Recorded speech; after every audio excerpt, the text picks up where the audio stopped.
हाँ तो मेरे पहले विद्यार्थी हो, अगला क्वेश्चन हमने वो दे रखा है और मैंने बार बार बोला है कि अपने पास ग्रेटेस्ट इंटीजर फंक्शन के क्वेश्चन एडवांस में बहुत ज़्यादा पूछते हैं, ठीक है, तो थोड़ा ध्यान रखना है। अच्छा पूछा क्या है, देखो डिसकंटिन्यूटी के बारे में पूछ रहे हैं और नॉन डिफरेंशियल या डिफरेंशियल के बारे में पूछ रहे हैं, ठीक है। तो दोनों पे डिसकंटिन्यूटी वाले पॉइंट और नॉन डिफरेंशियल वाले पॉइंट पूछते हैं कि कहाँ का किन किन पॉइंट्स पे डिसकंटिन्यूस या नॉन डिफरेंशिएबल है। चलो तो पहले हम डिसकंटिन्यूटी कंटिन्यूटी पढ़ते हैं, तो डिसकंटिन्यूटी और कंटिन्यूटी वाले चीज़ में चेक करेंगे, नॉन डिफरेंशियल वाले अपने पास नेक्स्ट वाले लेक्चर में कंप्लीट कर लेंगे जब भी अपने पास डिफरेंशिएबिलिटी पढ़ेंगे तो, ठीक है। चलो और उससे पहले अपने पास, ठीक है, ये वाला आंसर आ रहा था प्रॉपर्टी वाला, प्रॉपर्टी को चेक कर सकते हो आप आराम से, ठीक है। चलो ये स्टार्ट करते हैं। बोला क्या है, डोमेन गिवन, फंक्शन गिवन, तो मैं क्या निकाल सकता हूँ, रेंज निकाल सकता हूँ। तो रेंज निकालते हैं कि एक्स की वैल्यू कहाँ से कहाँ तक देखते हैं, -1/2 से लेके 2 के बीच में। जैसे इसका स्क्वायर किया, ये 1/4 नहीं होने वाला है क्योंकि एक्स स्क्वायर के विरुद्ध में से क्या रहने वाला है, ग्रेटर देन इक्वल टू 0, तो क्या बनेगा आपके पास में 0 less than equal to x square less than equal to 4। अपने को फंक्शन बनाने की कोशिश करनी है, फंक्शन बनाता हूँ, फंक्शन क्या बन गया, -3 चाहिए तो -3 ले लोगे, -3 less than equal to x square -3 less than equal to 1। Greatest लिया तो कितना हो गया आपके पास में, -3 का greatest -3 less than equal to greatest x square -3 less than equal to 1, ठीक है। मेरे पहले विद्यार्थी हो, थोड़ा ध्यान देना, यही तो क्या है आपके पास में रेंज, क्योंकि इसी को तो क्या बोलते हो फंक्शन, बट तो रेंज आपके पास में ये बढ़ गया है।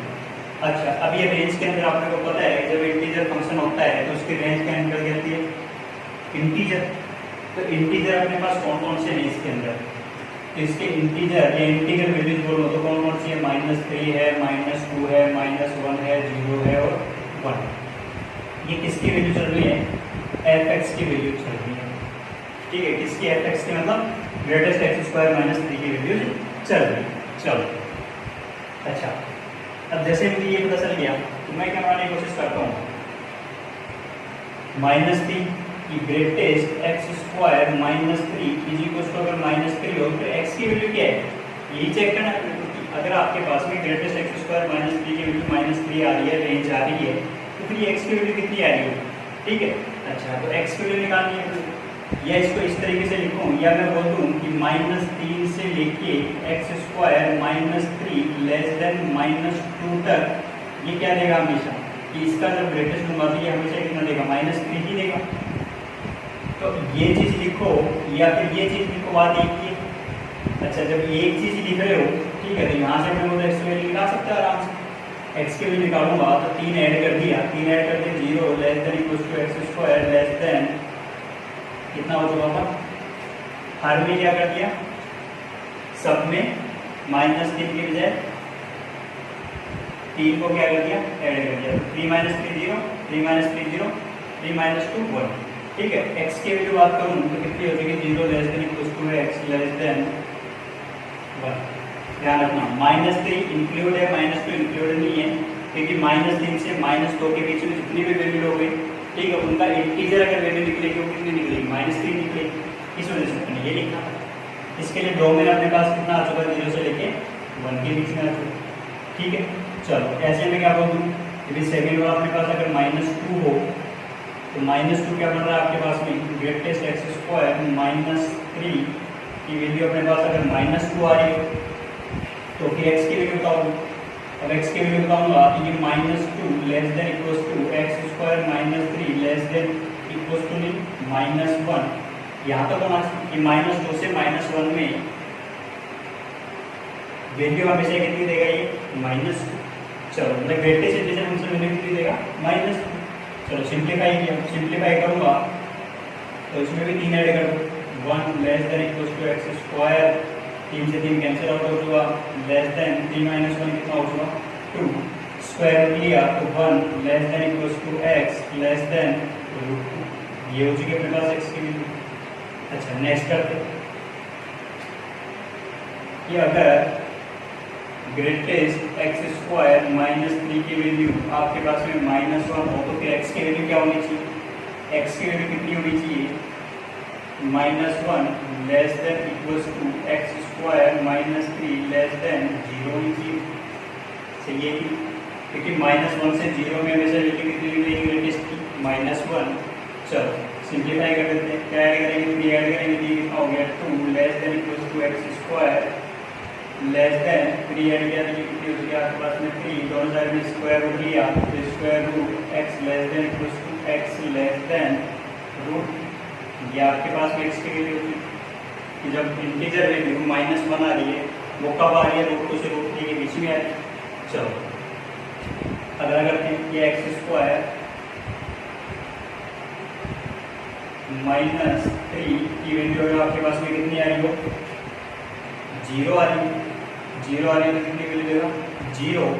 अच्छा जैसे 0 देगा तो 0 कब देता है, जब अपने पास एक्स स्क्वायर -3 लेस देन 1 और लेस देन इक्वल्स टू 0 से 1 के बीच में अगर अपने पास फंक्शन की वैल्यू देते तो वो क्या देगा, ग्रेटेस्ट 0 देगा। चलो सिंप्लीफाई कर दो, 3 less than equals to x square less than 3 add किया तो कितना होगा 4 रूट 3 स्क्वायर रूट लिया x लेस देन 2, ये अपने पास x की वैल्यू पे अपने पास कितने देगा 0 देगा कि जब आपने x की वैल्यू ये ली तब उसका इंटीजर वैल्यू कितना आ रहा है 0 आ रहा है। चलो फिफ्थ वाले की बात करते हैं, फिफ्थ वाला क्या कहता है कि जब एक्स स्क्वायर -3 की वैल्यू कितनी आ रही हो 1 आ रही हो। अच्छा 1 कब आता है कि 1 से 2 के बीच में ही क्या निकल जाता है 1 आता है। चलो तो 1 से 2 के बीच में 1 आता है, इसका मतलब क्या होगा आपके पास में 1 less than equals to x square -3 less than 2, ठीक है 1.99 लोगे तो भी ग्रेटेस्ट कितना निकलेगा 1 निकलेगा। चलो सिंप्लीफाई करो, कितना ऐड कर दिया 4 less than equals to x square less than equals to, ये एरिया कितना होगा 5 और रूट लिया तो कितना होगा 2 less than equals to x less than equals to, ये इक्वल्स टू नहीं है रूट 5, ये वीडियो आ चुकी।